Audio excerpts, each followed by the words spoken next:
Bienvenidos al Café con Leyes. En este programa express me presento, yo soy Cielo Salas, acompañada de mi compañera Melanie Herrera. En esta oportunidad nos es grato contar con la presencia de la doctora Karina Erika Valdés Cuba, quien es titulada por excelencia de la Universidad Mayor de San Andrés. Bienvenida, doctora, muchas gracias por su presencia. Le agradecemos infinitamente que esté aquí para que nos pueda brindar, ¿no?, conocimiento de su experiencia. Para esto vamos a mencionar algunos de los siguientes estudios que ha realizado la doctora en el área de posgrado. La doctora tiene un diplomado en Derecho Procesal Civil en la Universidad Andina Simón Bolívar, diplomado de Educación Superior en la Universidad Mayor de San Andrés, es magíster en Administración de Justicia en la Universidad San Francisco Javier de Chuquisaca. Además, ha desempeñado funciones laborales como juez de instrucción mixto de Copacabana, juez quinto de la instrucción en lo civil en el Alto, juez 12º del partido en lo civil y lo comercial de la ciudad de La Paz, juez público y civil comercial 12º en la ciudad de La Paz también. Ha sido vocal suplente en la Sala Civil Quinta del Tribunal Departamental de Justicia de la Ciudad de La Paz y actualmente trabaja como vocal en la Sala Civil Segunda del Tribunal Departamental de Justicia de la Ciudad de La Paz. También ha ejercido docencia universitaria y en la Escuela de Jueces. Además, fue partícipe como expositora en una variedad de foros y seminarios. Muchas gracias, doctorita, por su presencia nuevamente. Para comenzar con esta entrevista, con este podcast, vamos a comenzar haciéndole unas preguntas más personales para que podamos conocerla, ¿no? Todo en relación al área del derecho y el área en el que usted es especializada. Muy bien, gracias a ustedes más bien por la invitación y pues presta la colaboración que requieran y a responder. Bueno, nuevamente bienvenida a este podcast. Y bueno, la primera pregunta para usted, ¿qué es la justicia? Bien, esa es una pregunta muy difícil, ¿no? Porque en este mundo en el que especialmente en estos tiempos se reclaman contra tantas injusticias, podríamos decir que la justicia para mí es el equilibrio entre los derechos de todos, ¿no? El ejercicio de nuestros derechos, la posibilidad de encontrar la realización de nuestras metas, de nuestras expectativas en el mundo. Porque ante la imposibilidad, ante la negativa de estos, de las circunstancias que nos rodean, solamente un acto de justicia podría generarnos el espacio suficiente para desarrollarnos como personas. Ahora, desde el ámbito de la Administración de Justicia, yo siempre he manifestado que en el caso de los jueces, nosotros no somos los que concedemos derechos, nosotros no concedemos victorias. Lo justo es restablecer el derecho de quien reclama. Entonces, para mí la justicia es simplemente el equilibrio entre los derechos de todos para una convivencia sana. Excelente respuesta, doctorita. Sí sabemos, ¿no?, que este concepto, por así decirlo, de justicia es totalmente debatible, viéndolo desde la perspectiva de cada persona, ¿no? Ahora, pasando a la siguiente pregunta, quisiera enfatizar también, sabemos que todos los estudiantes, como estudiantes de Derecho, y usted ya egresada, antes de tomar la decisión de qué carrera voy a escoger, ¿qué es lo que nos motiva a estudiar Derecho, no? Por eso me gustaría preguntarle, ¿qué es lo que a usted le ha inspirado para que tome la decisión de estudiar esta hermosa carrera, Derecho? Bien.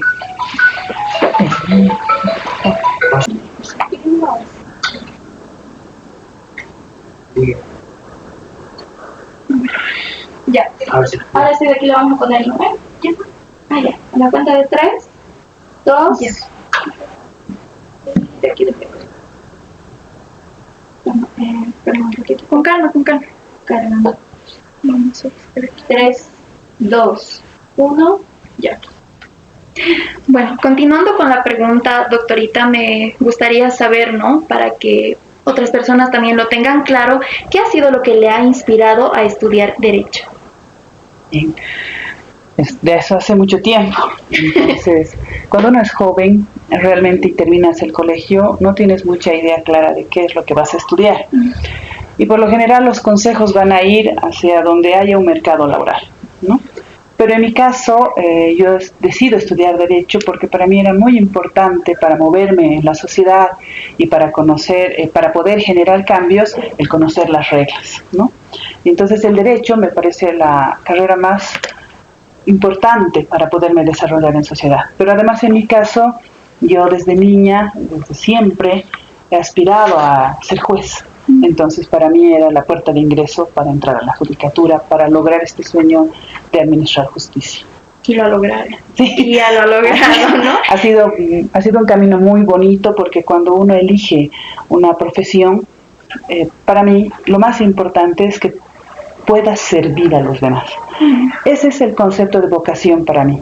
Si tú eliges una actividad que seas capaz de hacer todos los días, que te hace crecer, solamente se puede dar si tú consigues o concibes esa profesión como algo que es para los demás.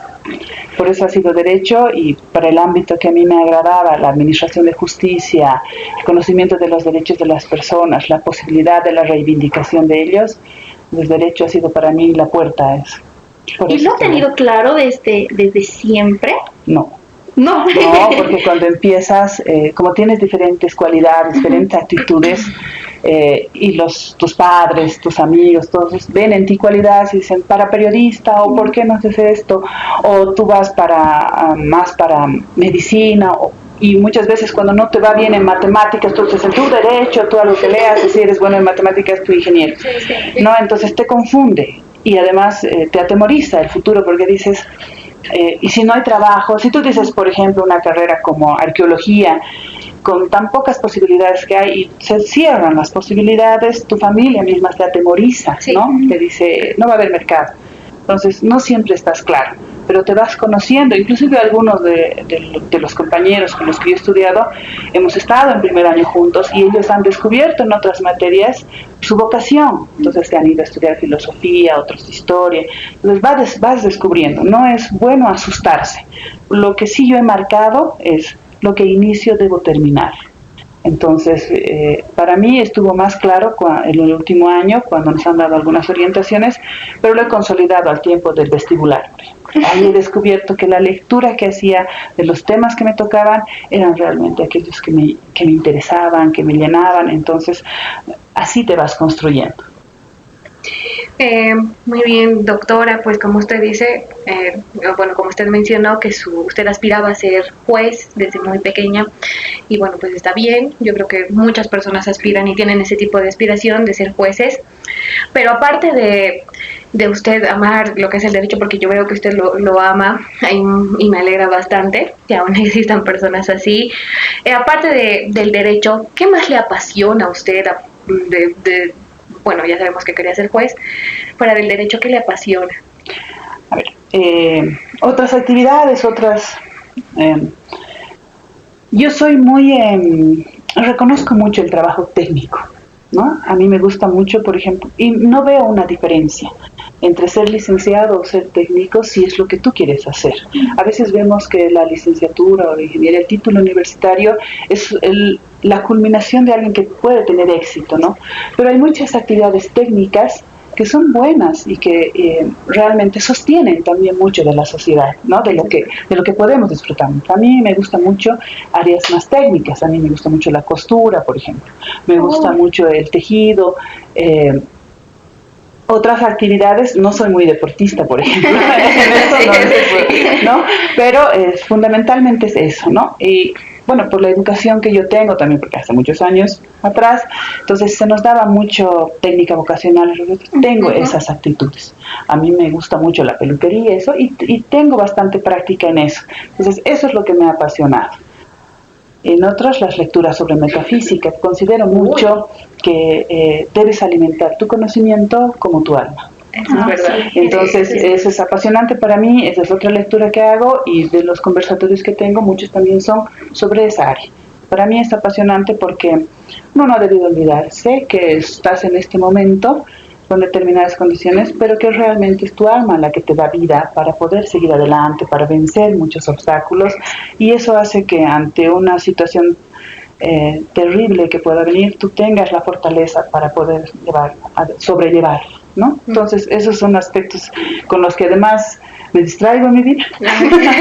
Sí, es bueno, ¿no? Porque, pucha, la vida como abogada es... Sí, eres un contenedor sí, que lo absorbe más de los demás. Totalmente, sí, Te como consume. como una esponjita, ¿no? Lo absorbes, lo absorbes, lo absorbes y es bueno ya soltar todo el agüita con estas otras actividades. Exacto, es bueno revalorizar. Sí, bueno, doctorita, nos había comentado, ¿no? Que lo ha tenido bien claro desde el principio que quería llegar a ser juez, pero me gustaría, quizá ahora, constantemente, ¿no? Uno con las actualizaciones, la modernidad, va creando nuevas, como así decirlo, metas profesionales, ¿no?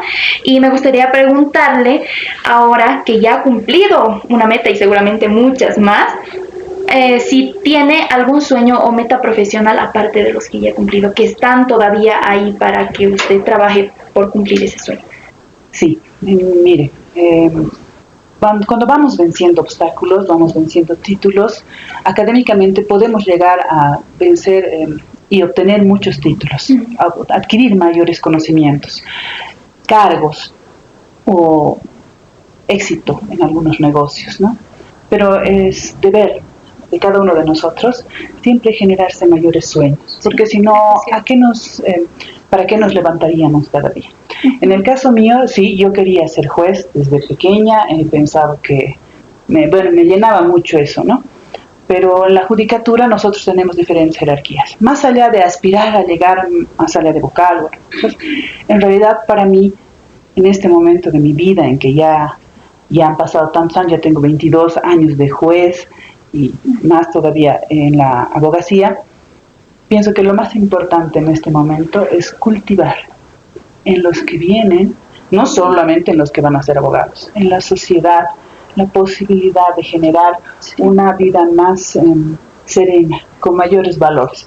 En este momento eso es lo que me inspira. Creo que es el momento en que, aunque uno nunca deja de aprender, es el momento de enseñar, de compartir, de contagiar.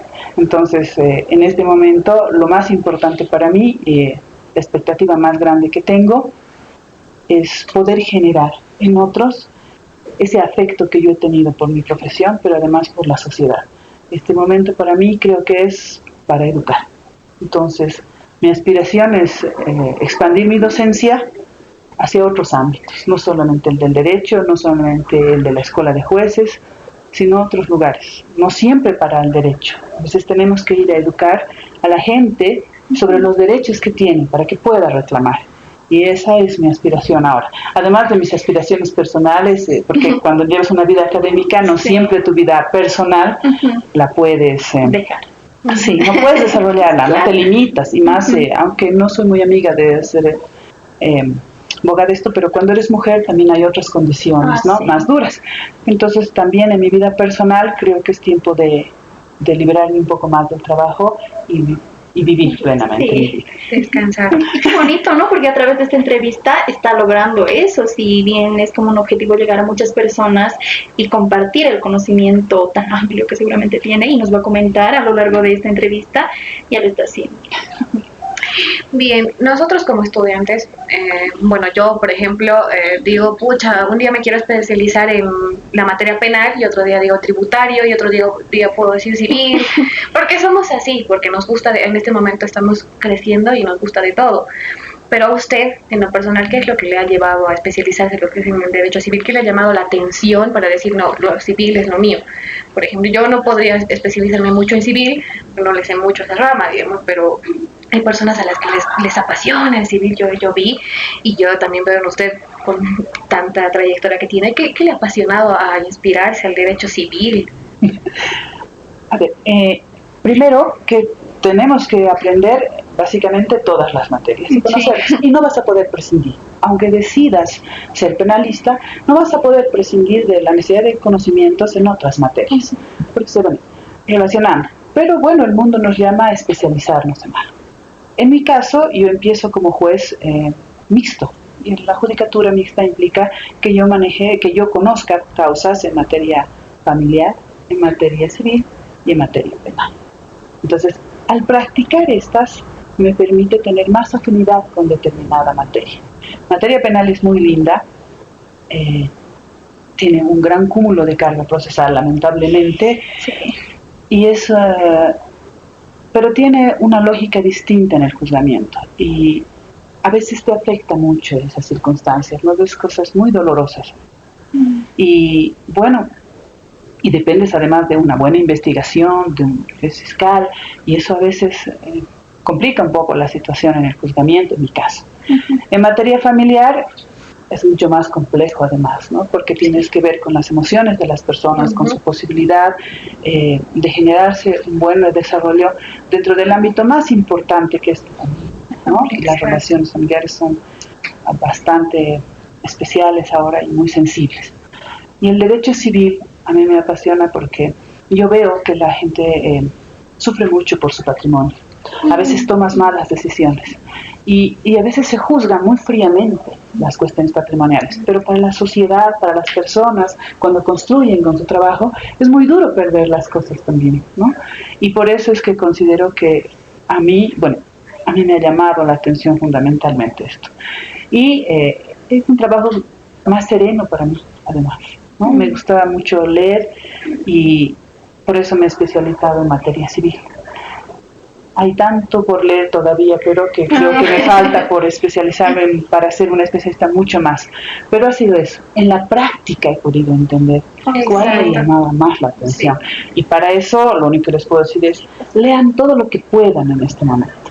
Y ahí van a poder escoger.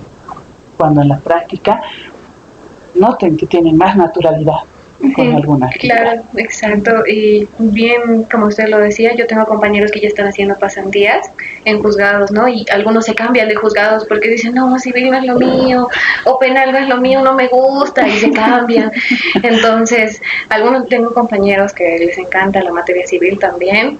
Y bueno, sí, leer yo igual creo que es muy necesario, pero en nuestra carrera todos los días es actualizarnos, todos los días es leer y saber. Entonces sí, gracias muy bien por el consejo de que tenemos que estudiar más a vez de cultivar el conocimiento. Y en la práctica se van a dar cuenta, tranquilos. Cuando llegue el momento de ejercer, también ahí van a poder retroalimentarse. Correcto. Bueno, doctorita, para finalizar con esta primera sección, me gustaría hacerle la última pregunta, que es, bueno, sabemos, ¿no?, que tiene una trayectoria muy larga ya como abogada, desempeñada como jueza actualmente vocal. Entonces, quisiera saber qué habilidades considera esenciales para tener éxito como abogada. Pienso que la disciplina es muy importante, que a mí me ha costado y me sigue costando. La puntualidad, que sigo tratando de aprender y me corrigen constantemente, es muy buena. Sí. La disciplina, porque considero que a veces pensamos, y yo lo he pensado también, y así lo he hecho, que cuando terminas la universidad te acabó la lectura. Pero al empezar a trabajar te das cuenta que tienes que leer más. Y para eso hay que ser disciplinado. Así las actividades de la vida diaria nos consumen el tiempo, debemos siempre guardar un espacio para seguir construyéndonos, para seguir instruyéndonos, para seguir actualizándonos. Creo que la disciplina es lo más importante y lo fundamental en la vida, vivir conforme a tus valores. Si de ti nace, te emociona lo que haces, creo que realmente ese es el camino al éxito. Correcto, sí, es difícil nomás el tema de la puntualidad, trabajar como estudiantes y posteriormente como abogadas, no. Pero sí tiene mucha razón el compromiso también, ¿no? Porque, bueno, lo había escuchado de algunos abogados, docentes también, y creo que todos comparten este pensamiento, que al momento de uno de ser abogado, juega con la vida de las personas, ¿no? Entonces tiene que ser muy responsable también, la responsabilidad. Le agradezco mucho, doctorita, por compartirnos un poquito más de su vida personal relacionada con el derecho, ¿no? Es lo que nos interesa. Entonces, para esto vamos a pasar a lo que es la segunda sección, realizándole unas preguntas, ya yéndonos directo al tema civil, en especial lo que es uso capión, ¿no? Bueno, la pregunta básica, doctorita, para que nosotros podamos aprender, para que nuestros compañeros puedan aprender, ¿qué es la usucapión? Bien, instituto jurídico, pero fundamentalmente tenemos diferentes formas de adquirir la propiedad de un bien. Por sucesión hereditaria, por transferencia, por compraventa. Una de ellas es la usucapión. La usucapión es un medio para adquirir la propiedad a partir del cumplimiento de determinadas circunstancias, ¿sí? En este caso, la posesión de un bien por un plazo determinado que fija la ley y unas condiciones también establecidas en la ley. Viendo estos requisitos, nosotros a partir de esta posesión podemos adquirir la propiedad. Esa es la usucapión, nos permite adquirir un derecho a partir de la posesión en un determinado tiempo y condición. Y con palabras súper claras y sencillas. Luego ya vamos a ir desarrollando otras cosas que nos van a permitir que y no también para aquellas personas, ¿no?, que nos están viendo que tal vez no saben de derecho, fuera de los estudiantes, ¿qué tipos de usucapión existen en Bolivia? Muchas veces nosotros nos cerramos a una sola cosa, o muchos abogados, porque solamente saben una cosa, solamente nos hablan de ese tema. Entonces aquí queremos saber qué tipos de usucapión existen aquí en Bolivia. Bueno, nuestro Código Civil regula dos tipos de usucapiones, ¿no? Sobre bienes muebles sujetos a registro, ¿no? Y sobre bienes inmuebles. A veces la que es sobre bienes muebles no la consideramos mucho. Por ejemplo, cuando nosotros tenemos una posesión de un vehículo, que es un bien mueble sujeto a registro, sí, y no realizas los papeles para la transferencia, o sea, lo tienes en posesión. Entonces, después del transcurso de unos 10 años, con ese justo título que te da la transferencia, porque tú no la habías inscrito y la persona que te ha vendido ya ha fallecido, digamos, tal vez por la posesión, un determinado tiempo, 3 años, si tienes justo título, o si no lo tienes justo título, tienes un auto ahí sin ningún documento que te justifique, con 10 años también opera la usucapión, ¿no? Puedes operar. Y la que es sobre bienes inmuebles. Las de bienes inmuebles diferenciamos nosotros dos usucapiones, la quinquenal y la extraordinaria o decenal. En todo caso, la quinquenal es cuando tú adquieres un bien inmueble, tienes un documento de transferencia y lo registras, pero lamentablemente no lo has adquirido de quien es el verdadero propietario, porque puede pasar, ¿no? Entonces, en ese caso, el código, la ley establece que si tú estás en posesión de ese bien a partir de los 5 años del día de tu registro, tú puedes iniciar un proceso de usucapión, vencido el plazo de 5 años, contra aquel que es el verdadero propietario. Porque has estado en posesión con un título queriendo haberlo adquirido, pero es algo fundamental que debemos comprender, que este plazo corre desde que lo inscribes. Pero no te ha vendido el que es propietario, pero tenía un registro. Puede ser que sea un registro de otro lugar, una partida trasladada. Entonces, en esta, por eso decimos de buena fe, porque ha habido un título que justifica que estés ahí, no has entrado, ¿no?, de mala fe. Y la extraordinaria, que es cuando no tienes ningún título que justifica, pero que has estado en posesión de un bien 10 años, entonces ahí, con la sola posesión en determinadas características públicas, pasivas, vamos a ir hablando tal vez, entonces puedes también adquirir la propiedad a través de la usucapión. Esas son las que regula el Código Civil, las que en Bolivia normalmente se tramitan.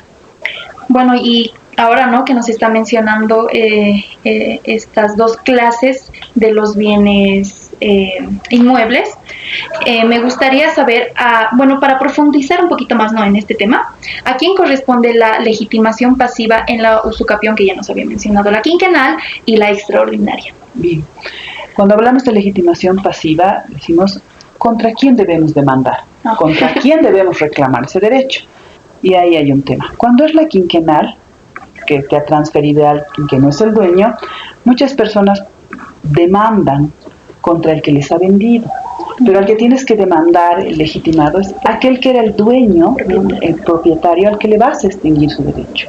Entonces, la legitimación pasiva es aquel que es propietario del bien registrado a su nombre, pero que no es tu vendedor.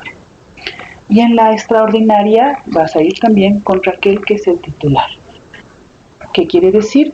Tienes siempre que identificar en la usucapión, para demandarla, quién es el último propietario registrado y vigente de ese bien inmueble. Porque sucede que a veces nos presentan demandas en las que demandan a su vendedor y no han podido inscribir porque ese señor no tiene partida propietaria. Entonces, la usucapión no es para eso, ¿no? O demandan a quien tiene un registro propietario, pero no tiene superficie ya.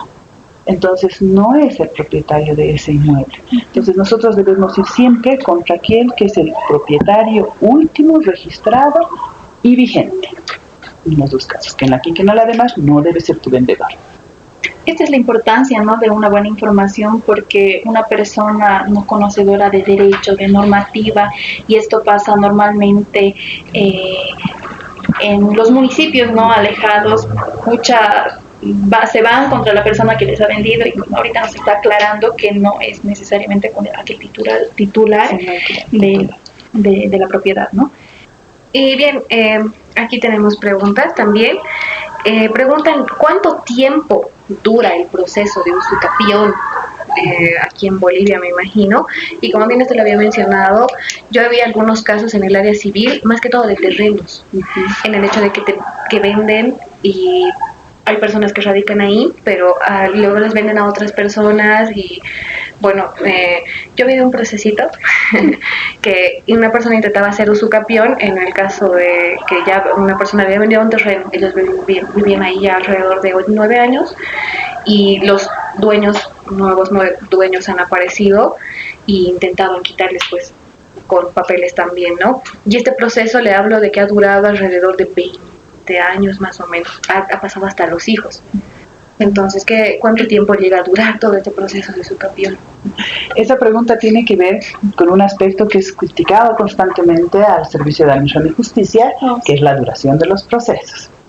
Legalmente, en el código establece que tú, presentada la demanda, tienes 30 citas a la parte demandada, contesta, ya se ha establecido la relación procesal y tú fijas audiencia. Las audiencias no deberían ser más de 4 audiencias si es que hubiera prórrogas, que se señalan cada 15 días. Un proceso, en los términos de la ley, no debería durar más de 6 meses. Pero, ¿cuál es el problema? Si yo digo, tienes que demandar contra el verdadero propietario, implica para la parte que va a hacer una expropiación una fase previa de averiguación. Eso se computa también, ¿no? Porque la gente dice, he empezado y es desde el momento que va a la demanda y que inicia el proceso. Entonces, pero estás hablando de diligencias preparatorias, de posibilidades probatorias. Entonces, eso va a tener una fase. Eso va a depender de las posibilidades de conseguir la información. Iniciado el juicio, hay una fase escrita. Estas de respuestas, más incidentes que muchas veces las partes oponen, ¿no? Te generan un desorden, eso también generó. No es justificado, pero sucede. Entonces, en Bolivia, realmente ahora debemos estar en un promedio en que un juicio de usucapión, con todas las pruebas, una situación de normalidad, debería acontecer en 1 año, ¿no? Y luego sus instancias. Porque la gente siempre tarda, inclusive para llevar a tus testigos, el juez no debería suspender, pero a veces las personas no vienen. No tenemos mucho esa... la posibilidad de contar con la ayuda, la colaboración de los mismos vecinos, ¿no? Entonces no tenemos mucha práctica en esto. Ahora, el otro tema es algo distinto a lo que me planteas. Yo puedo tener un inmueble y puede suceder que estoy tramitando contra una persona que está registrada y aparecer otra persona con otros documentos. Ahí la circunstancia es definir a quién corresponde el derecho propietario. Y generalmente estos juicios a veces se extienden. Y se extienden también porque las instituciones que certifican las informaciones, ¿no? Porque tienes que saber si este señor realmente sus documentos son los que se ubican en esta calle, en esta cuadra, en este lugar, y a veces en zonas que son más periféricas que no hay tantas referencias de cuadras y calles, ¿no? Y entonces ahí, cuán fidedigna a veces o cuán certera o actual es la información. Y a veces las posibilidades probatorias en nuestro país también generan una posibilidad de avanzar más rápido.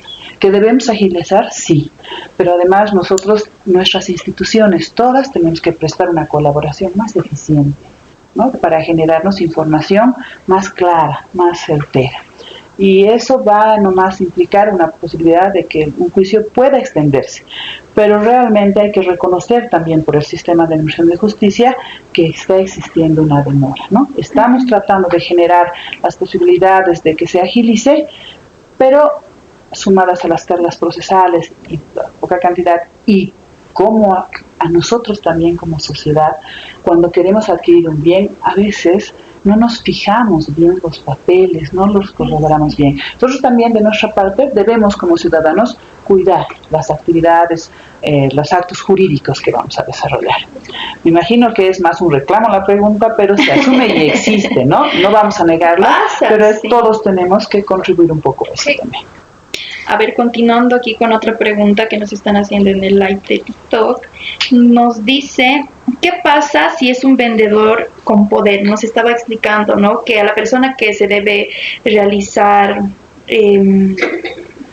la demanda, En el caso de la usucapión quinquenal, es al titular, al propietario. siempre tienes que ir, y eso lo vamos a hablar en los efectos, contra aquel que es propietario registrado. Porque solo aquel que es titular del derecho, si yo quiero prescribir un inmueble, te voy a extinguir el derecho propietario. Pero si la demando a ella, tú vas a decir, a mí no me han demandado, por lo tanto no podrían extinguirme en partir. Entonces, por eso vamos contra el verdadero propietario. La pregunta creo que recae en, ¿qué pasa si me transfiere un inmueble quien es un apoderado? Un apoderado. Si ese apoderado tiene un poder con facultades otorgadas por aquel que es el titular, eso es una compraventa normal. Si te han engañado y te ha vendido un apoderado y el poder era falso y resulta que no te ha vendido la persona realmente, entonces estamos hablando de otra circunstancia, pero has logrado inscribir. Ahí podría operar la usucapión, podría decir, es falso, pero usted no me ha reclamado en tantos años y está inscrito, ¿no? Pero ahí va a operar una usucapión o va a operar una anulabilidad de la venta si es que no han transcurrido y él no lo ha reclamado, no habiendo dado consentimiento. Es otra figura jurídica, habría que discutir bien, habría que revisar bien el caso de qué tipo de transferencia estamos hablando, ¿no? Pero podrías hacer valer también la usucapión en decir, estaba en posesión 10 años, nadie me ha reclamado, así la venta hubiera sido, digamos, irregular o algo, aunque muchos dicen, y existen algunas sentencias supremos que dicen ante una ilegalidad o un ilícito no se puede tampoco consolidar un derecho. Como ven, hay muchas circunstancias que se presentan en los casos y por eso también no puedes concentrarte solo en un tema. Se puede diversificar, el conflicto se va a diversificar.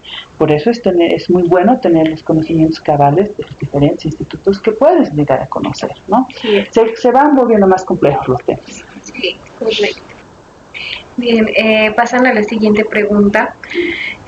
Muchas veces nosotros tenemos problemas con, como usted bien hablaba, es responsabilidad del que está haciendo la usucapión respecto a la fecha, ¿verdad?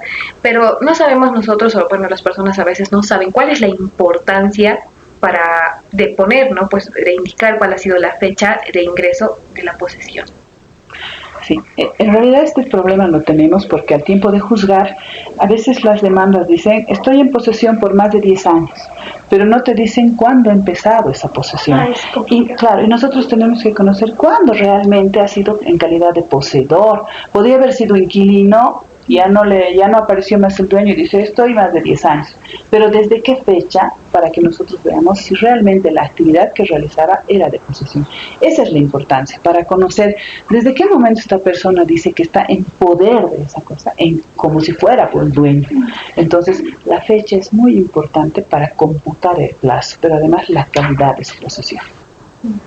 Ya. Muy bien, doctorita. Entonces, con esas preguntas pasamos a la siguiente. Una pregunta que parece un poco sencilla, pero usted ya nos las va a ir desarrollando para nuestro entendimiento, ¿no? La pregunta es, ¿qué es la posesión y qué comprende? Bien.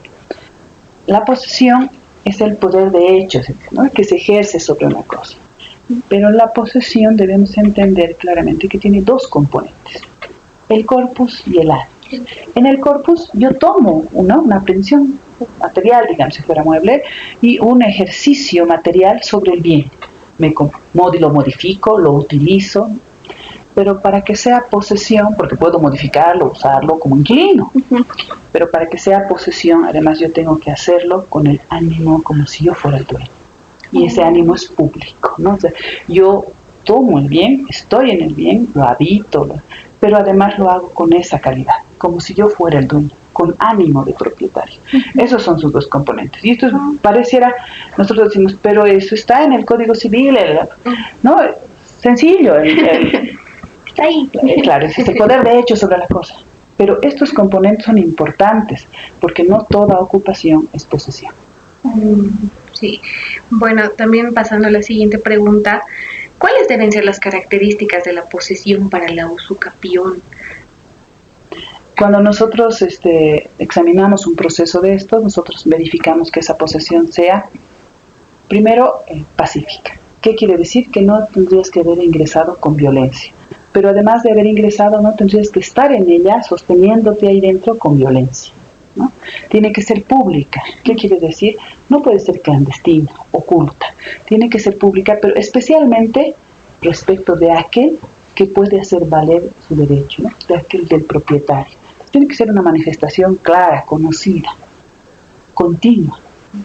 ¿Qué quiere decir? Si la prescripción, la usucapión se adquiere por el transcurso del tiempo, este tiempo de 10 años, de 5 años, como se fija la ley, deben ser continuos. Es decir, que no hayas tenido temporadas en que no hayas estado ahí o la hubieras perdido, porque eso interrumpe y deberíamos volver a contar el plazo de la posesión, ¿no? Entonces, por eso, fundamentalmente esas 3 características. Bueno, respondiendo un poquito a las preguntas de lo que es TikTok, nos dice qué requisitos son muy importantes para una usucapión. Bueno, los requisitos más importantes son que el bien sobre el cual vas a demandar usucapión sea susceptible de adquirirse así, ¿no? Por ejemplo, bienes de dominio público no podríamos. Yo no puedo hacer un usucapión sobre la Plaza Murillo o bienes fuera del comercio, ¿no ve? Entonces, fundamentalmente tienes que ver que sea un bien susceptible de ser adquirido, ¿no? Por usucapión. Luego, el tiempo, que es el plazo en que debe estar en posesión, ¿no?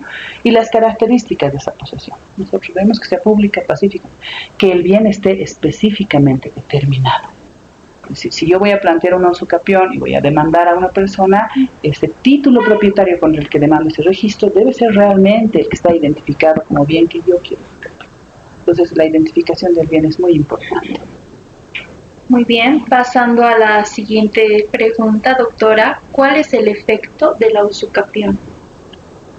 Esto tiene que ver mucho con el principio con la legitimación pasiva que vamos a hablar. La usucapión, en la ley de derechos reales dice, la usucapión no necesita un antecedente, ¿no? O sea, el juez te va a dar un nuevo derecho propietario, se inscribe y mágicamente apareces. Pero no es así. La usucapión tiene un doble efecto. Te hace adquirir la propiedad, pero le hace extinguir a la persona a la que le has demandado, ¿no? Para ti es adquisitivo, para la otra persona es extintivo. Entonces, ¿qué sucede? Que yo debo demandar realmente al verdadero propietario porque voy a cancelar ese derecho propietario para dar lugar al otro. En muchos casos dicen, como no necesito yo, usted se va a inscribir porque usted me va a dar, el juez me va a dar. Entonces dicen, genérese una nueva partida y ha ido contra cualquier persona. No se extingue ese derecho propietario. Por eso luego aparecen 2 personas con títulos propietarios diferentes. Y para evitar eso hay que tener mucho cuidado que la usucapión tiene ese doble efecto, adquisitivo y extintivo para el otro. Ya, muy bien. Bueno, ya es del conocimiento del público que usted fue juez. Entonces, otra de las preguntas es, ¿qué elementos examina el juez para la usucapión? Esto tiene que ver más o menos con la respuesta, con la pregunta que ya hicieron, ¿no? Que el bien sea susceptible de usucapión, que sea posible de adquirir de propiedad de esta manera, los requisitos de la posesión, la identificación del bien y que se demande contra la persona. Eso es lo que examinamos fundamentalmente. Ya. Pasando a la siguiente pregunta es, ¿la usucapión puede hacerse valer por vía de excepción o solo acción? Bien, esto tiene que ver fundamentalmente con un aspecto. Cuando hablamos de reivindicación, que es cuando un propietario no puede ingresar a su inmueble y quiere reivindicarlo, dice, esta acción para el propietario es imprescriptible, excepto el caso de la usucapión. Entonces, las personas piensan que cuando te demandan reivindicación, pueden hacer una excepción de usucapión. Pero la excepción, como medio de defensa en un proceso, implica el oponerte a la demanda. En cambio, la usucapión es postular una nueva pretensión, es decir, una demanda. Por lo tanto, la usucapión solo puede hacerse valer por vía de acción. Cuando hablan de excepción, es una excepción a la regla, no que sea un mecanismo de excepción en el proceso.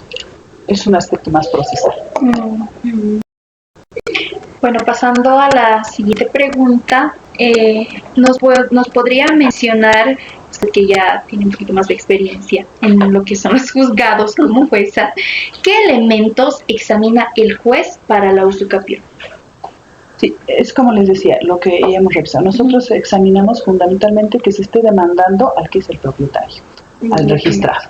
Luego examinamos realmente las características de la posesión, que tenga el tiempo, que además sea la ubicación geográfica de aquel registro propietario que nos están demandando, que sea continua. Eso nos va a permitir establecer hace cuánto tiempo está, qué características de su posesión muestran que realmente tiene esa antigüedad. Por eso vemos si están pagando servicios de energía eléctrica, si las construcciones son antiguas, si tienen esa data, ¿no? Que realmente sea conocido por todos que su posesión ha sido pública, ¿no? Que es conocido como si se comportara como el propietario. Fundamentalmente esos son aspectos: tiempo, posesión del tiempo y las características de la posesión. Y las características de la posesión. Ya bien, como siguiente pregunta tenemos, ¿cómo se computa el tiempo de posesión en predio estimado como urbano con un antecedente rural para la usucapión?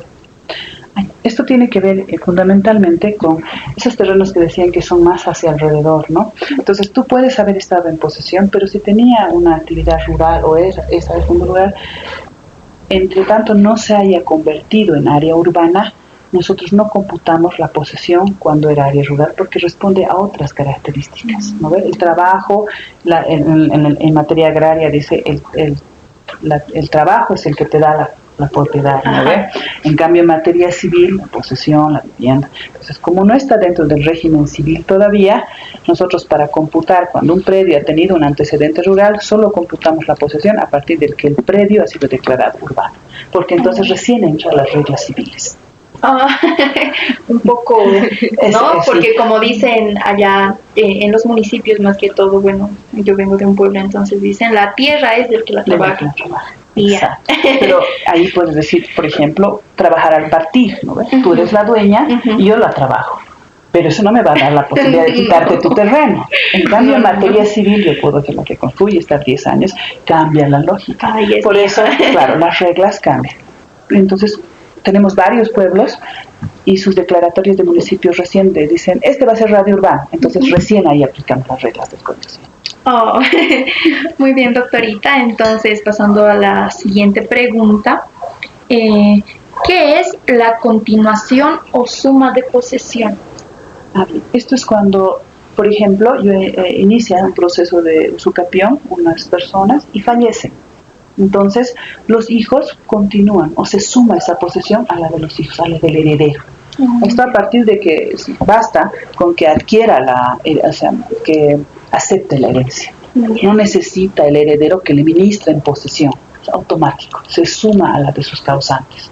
Entonces, él puede demandarlo a su capión sumando la posesión que han tenido sus padres. Esa es la suma de posesión. Ya. Bueno, ya ahora siguiéndonos a las preguntas de TikTok, dicen, ¿cómo proceden los loteadores para acogerse a la ley de usucapión? En realidad es eso, ¿no?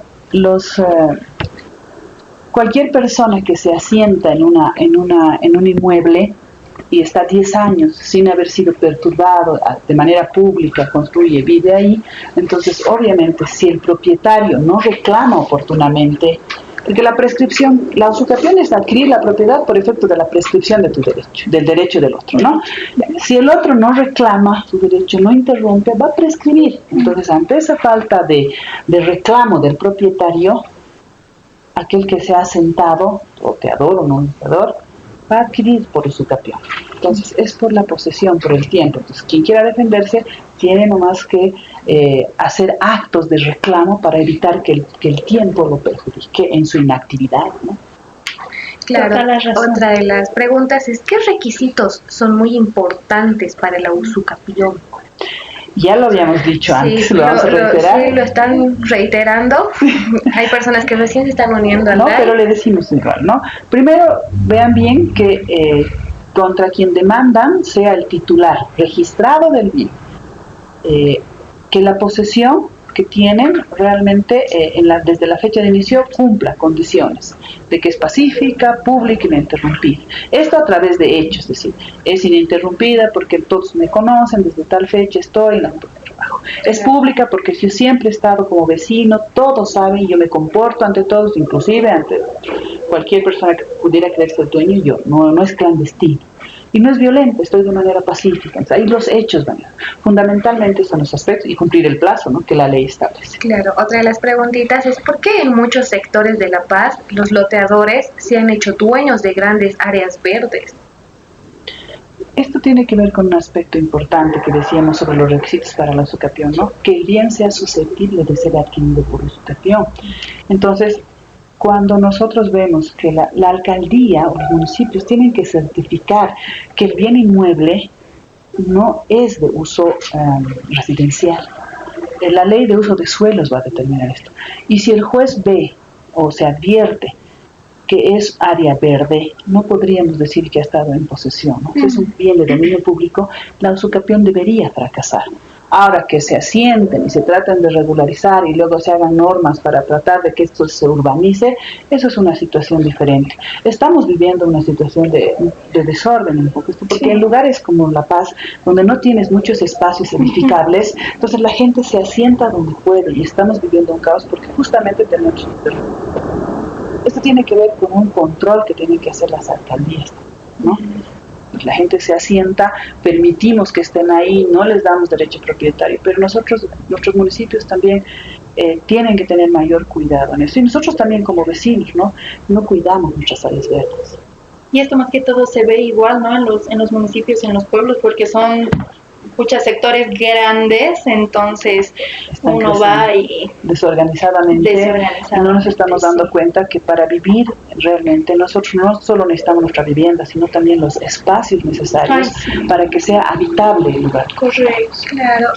Aquí hay una pregunta también, doctora, que nos dice, ¿no?, ¿cuál es el error más común que realiza un abogado en el proceso de usucapión? No identifican claramente el bien respecto de aquella persona contra la que demanda.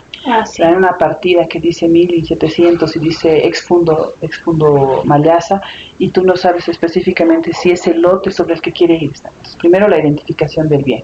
Segundo, la investigación de si es un lugar que puede ser susceptible de usucapión.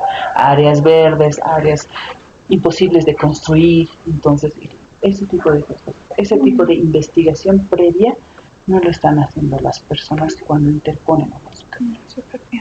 Otra de las preguntas es, ¿se puede hacer usucapión en un área rural? Es lo que decíamos, ¿no? Si ya está constituido como radio urbano, podemos aplicar las reglas civiles. Pero si es en área rural, es fundo rural, no es competencia de la materia civil, esto va a materia agraria, tienen sus propios jueces y ahí hay otro tipo de características que se debe cumplir para adquirir la posesión, la propiedad, que decía, ¿no?, la tierra, si quien la trabaja, entonces tiene otras reglas si es área rural y fundamentalmente si es de uso rural. Ya, bueno, agrario. Continuando pues con las preguntitas. Bueno, doctorita, ya para finalizar con esta última sección, habiendo ya, conocido más de su vida personal, profesional, y las preguntas también del tema en específico de la usucapión y las preguntas que nuestros compañeros han estado realizando a lo largo de esta entrevista, me gustaría, ya para finalizar, que usted, como una abogada que tiene una trayectoria amplia y con mucho conocimiento, bastante experiencia, ¿qué recomendación nos podría dar a nosotros los estudiantes de Derecho, nosotros que ya estamos finalizando y aquellos que recién están comenzando, recién han entrado a la universidad, quizás están en tercer, cuarto semestre? ¿Qué recomendación nos puede dar para que nosotros podamos especializarnos en un área específica? Primero, desde mi experiencia, les recomiendo que asumamos siempre nuestro estudio con seriedad. Este es el instrumento que hemos decidido tener para luchar en la vida, para generarnos no solo medios de subsistencia, sino, como les he dicho, creo que hasta el cansancio, para servir a los demás, ¿no?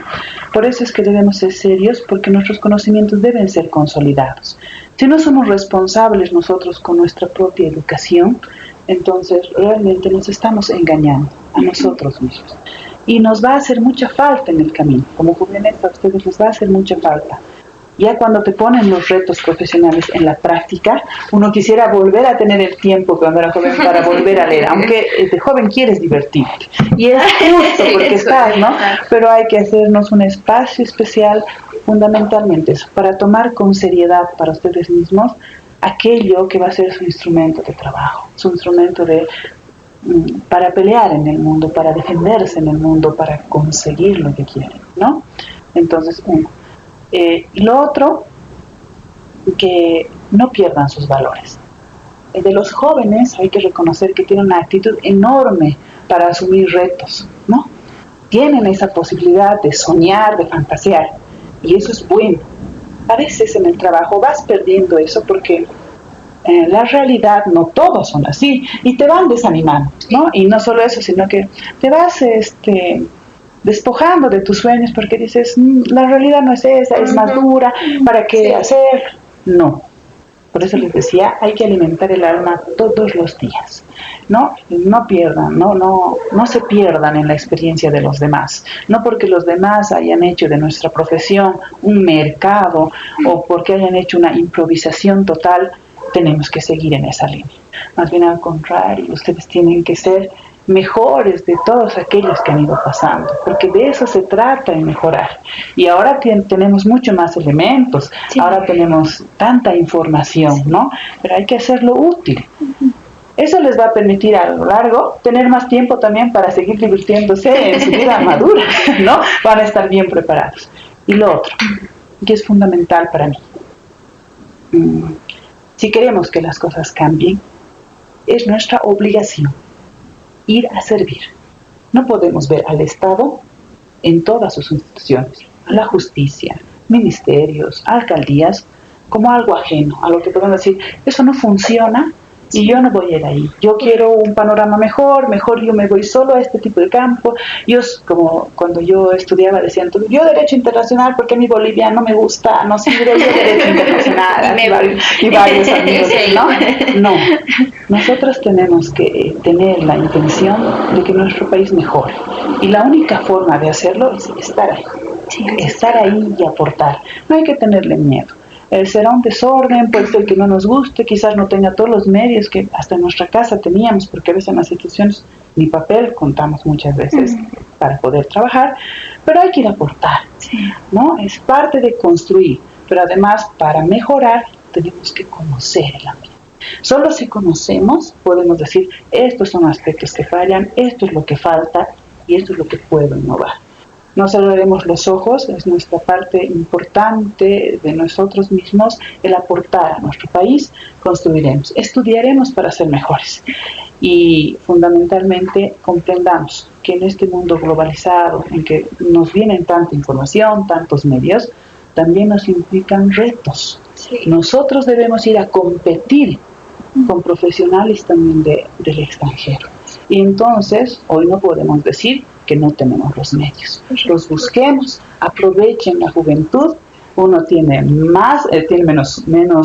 se cansa menos, así que este es el momento, ¿no? No dejen de disfrutar, son jóvenes, asumándolo así. Realmente cualquier profesión, cuando tienes vocación, es una diversión aprender, ¿no? Llénense de conocimientos. Muchas gracias, de verdad, gracias. Es bonito ver cómo existen personas a las que les apasiona la materia, más que todo la carrera de Derecho, porque como usted lo dijo, hay personas que lo han vuelto un mercado, pero personas como usted que se nota que le apasiona, se nota que le gusta, la manera incluso en cómo nos explica, se nota cuando a alguien le gusta, como usted dice, su carrera. Muchas gracias por estar aquí con nosotros y también a las personas del live tal vez absorberles sus dudas, porque como bien lo dije, muchas personas no saben, no tienen conocimiento y bueno, pues yo sé que con este live pues han podido absorber muchas de sus dudas.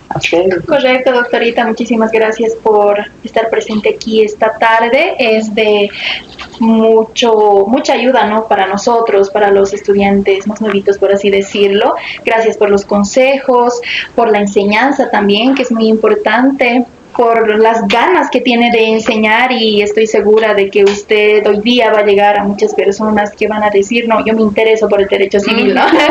Entonces, mil gracias, doctora. Entonces, para finalizar, Agradecemos la presencia de nuestros compañeros, agradecemos nuevamente su presencia. Queremos darle este pequeño presente para que se lleve un bonito recuerdo de esta entrevista de Café con Leyes con la carrera de Derecho.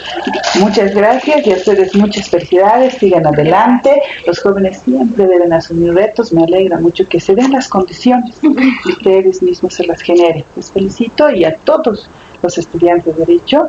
La profesión es muy bonita, la carrera que tenemos es muy linda y nosotros tenemos que hacerla cada vez mejor.